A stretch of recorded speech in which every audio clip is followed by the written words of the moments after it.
존경하는 국민 여러분, 사랑하는 당원 동지 여러분, 어제 12.3 계엄에 대한 1심 판결이 있었습니다. 윤석열 전 대통령에게 무기징역이 선고되었습니다. 안타깝고 참담합니다.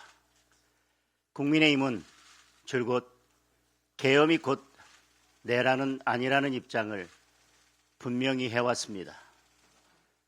내란죄에 대한 공수처의 수사가 위법하다는 점도 일관되게 지적해왔습니다.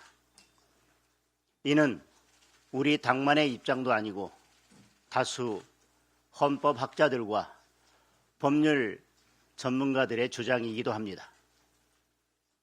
그러나 1심 판결은 이러한 주장을 뒤집을 충분한 근거와 설명을 내놓지 못했습니다. 확신이 없는 판결은 양심의 떨림이 느껴지기 마련입니다. 저는 판결문 곳곳에서 발견되는 논리적 허점들이 최기현 판사가 남겨놓은 마지막 양심의 흔적들이라고 믿습니다. 아직 1심 판결입니다. 무죄 추정의 원칙은 누구에게나 예외 없이 적용되어야 합니다. 이미 윤석열 전 대통령은 탄핵을 통해 계엄에 대한 헌법적 정치적 심판을 받았습니다. 지금 사법적 심판도 받고 있습니다. 그리고 국민의힘은 지난 대선에서 국민으로부터 정치적 심판을 받았습니다. 윤석열 전 대통령은 헌법재판소의 심판이든 법원의 재판이든 그 어떤 것도 받아들이고 있습니다. 이에 반해 이재명 대통령은 권력의 힘으로 국민 다수의 뜻을 무시하고 헌법 제84조의 불소추 특권을 근거로 내세워 12개 혐의의 5개 재판을 모두 멈춰 세워놓았습니다. 극명하게 대비되는 모습입니다. 이번 판결에서 재판부는 헌법 제84조의 소추가 공소제기라고 분명하게 밝혔습니다. 이재명 대통령 재판을 중지할 법적 근거가 사라진 것입니다. 법원은 이재명 대통령에 대한 재판을 즉시 재개해야 할 것입니다. 더불어민주당은 이재명 대통령을 지키겠다며 각종 방탄 악법들을 밀어붙이는 것도 모자라 현역 의원 86명이 대통령의 공소 취소를 위한 모임까지 만들었습니다. 법적 심판을 회피하는 이재명과 민주당의 행동이 진정 부끄러운 것입니다. 이야말로 국민께 사죄해야 할 일입니다. 2심까지 유죄 판결을 받은 김용의 출판 기념회에 전현직 민주당 의원들과 권력자들이 우르르 몰려가는 것 역시 정말로 부끄럽고 마땅히 사죄할 일입니다. 재판부는 내란죄 유죄를 선고하면서도 대통령에게 국회의 주요 관료 탄핵, 예산 삭감 등에 대항할 수 있는 마땅한 조치가 없다고 인정했습니다. 헌법에 외피를 쓰고 행정부를 마비시킨 민주당의 행위는 위력으로 국가기관의 활동을 무력화한다는 점에서 내란과 크게 다르지 않습니다. 헌법이 설계한 권력의 균형을 무너뜨리고 입법 독재로 대체하려 한 것입니다.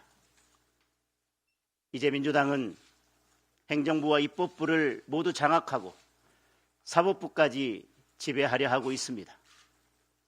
입법 독재로 소리 없는 내란을 계속했던 민주당의 책임을 국민들께서 엄중히 심판해 주셔야 합니다.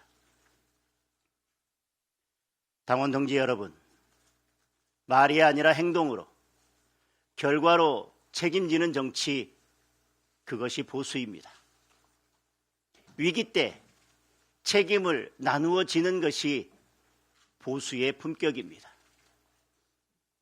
무도한 특검이 무리하게 기소했던 사건들이 줄줄이 무죄가 선고되고 있는데도 이에 대해 아무 말도 못하는 것, 이것이 보수의 품격은 아닐 것입니다. 책임을 회피하는 상대방 앞에서 책임을 질 줄 아는 우리가 스스로 움츠러들 이유가 없습니다. 국민들께서 지금 국민의힘에 요구하는 것은 유능함입니다. 강한 국민의힘, 변화하고 혁신하는 국민의힘입니다. 당원들께서 국민의힘에 요구하는 것은 당당함입니다.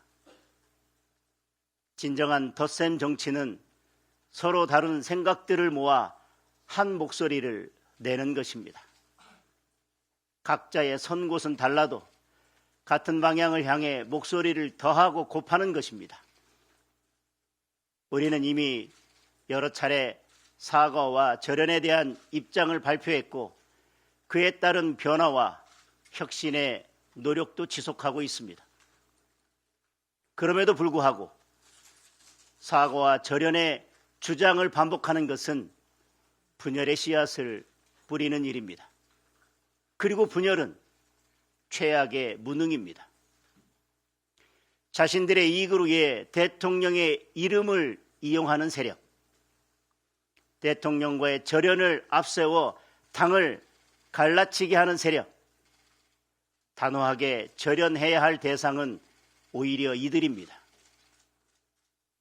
정작 지금 국민의힘이 놓치고 있는 것은 우리의 역할입니다.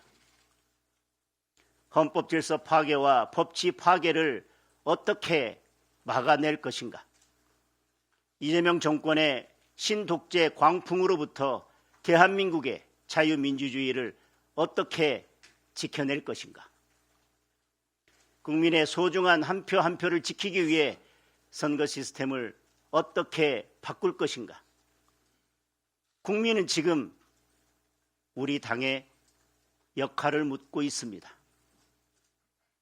비록 목소리가 조금 거칠고 하나로 모아져 있지 않다 해도 우리와 다른 주장을 하는 분들의 목소리 역시 무조건 무시해서는 안 될 것입니다. 자세히 들여다보면 우리가 놓치고 있는 부분을 찾을 수도 있습니다. 저들은 반미 친중 세력과 손을 잡고 김어준의 가짜뉴스도 자기 편으로 삼고 심지어 극렬 주사파까지 끌어들여 힘을 키워왔습니다. 설령 우리와 조금 다르다 해도 다양한 목소리와 에너지를 좋은 그릇에 담아내는 것이 국민의 힘이 해야 할 역할일 것입니다. 그것이 진정한 덧셈 정치 외연 확장입니다. 자유와 법치, 책임과 균형이라는 가치를 지키기 위해 당당함과 유능함을 회복합시다. 자유 대한민국을 지키기 위해 제도권 밖에서 싸우고 있는 많은 분들이 있습니다. 함께 싸우고 계신 애국 시민 여러분께 간곡히 부탁드립니다. 진정으로 대한민국을 지키려 한다면 국민의힘의 팔다리를 잡고 서로 끌어당기려고 하지 말고 국민의힘 깃발 아래 모여 힘을 합쳐주십시오. 하나로 모여야 힘껏 제대로 싸울 수 있습니다. 이제 우리는 보다 전략적으로 싸워야 합니다. 각자의 언어와 각자의 구호가 아니라 승리의 언어와 승리의 구호로 바꿔야 합니다. 모든 답은 선거 승리에 있습니다. 선거에서 이겨야 우리가 지키고자 하는 것을 지킬 수 있습니다. 선거에서 지면 우리가 할 수 있는 일은 아무것도 없습니다. 최악의 상황이지만 최선을 다하겠습니다. 함께 싸웁시다. 당당하게 싸웁시다. 그리고 지혜롭게 싸웁시다. 감사합니다.